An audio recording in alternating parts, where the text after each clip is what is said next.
எனக்கென வந்த தேவதையே சரிபாதி நீ அல்லவா நடக்கையில் உந்தன் கூட வரும் நிழல் போலே நான் அல்லவா கண்ணன் கொண்ட ராதையர ராமன் கொண்ட சீதையர மடி சேர்ந்த பூரதமே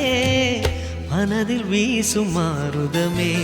நன்றி சொல்ல உனக்கு வார்த்தை இல்லை எனக்கு நான் தான் மயங்குறேன் என்னுடைய மனச தந்துவிட்ட பிறகும் ஏம்மா கலங்குற